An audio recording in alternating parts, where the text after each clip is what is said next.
Malalaglag kasi ito eh. Nab Nabudol kami sa Alam online naman po natin voting. na sa matagal na panahon, ang atin pong mahal na dating Pangulo, magmula po nung March hanggang ngayon, ay nakapiid pa. Naging matagumpay ho tayo sa eleksyon. Ang sabi nga ng abogado niya ay protest vote. Nakakuha po tayo ng magagandang boto. Pero, hindi po natatapos doon. Sapagkat ang tunay pong pakikibaka, pakikipaglaban, nandito po ngayon sa Netherlands. Kung inyo pong mapapansin, ma'am, hello.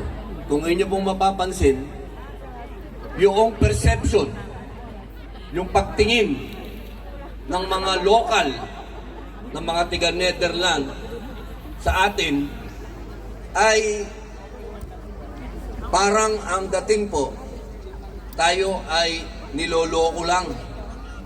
Tayo ay sumusuporta sa isang pangulo na gumawa ng genocide. Yan po ang perception dito. Sapagkat tinatalo tayo ng propaganda ng mga komunista.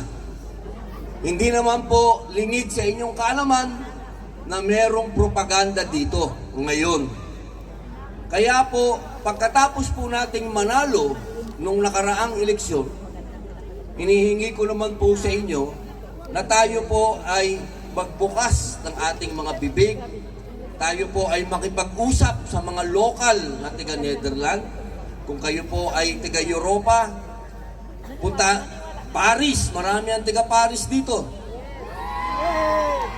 Kayo na po ang maging ambassador ni Digong.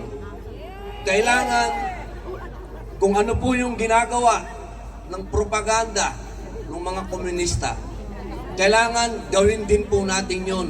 Kausapin natin ng personal yung mga taong makakatabi nyo, kung sino yung mga kasama nyo sa trabaho, kung sino yung mga nanliligaw sa inyo,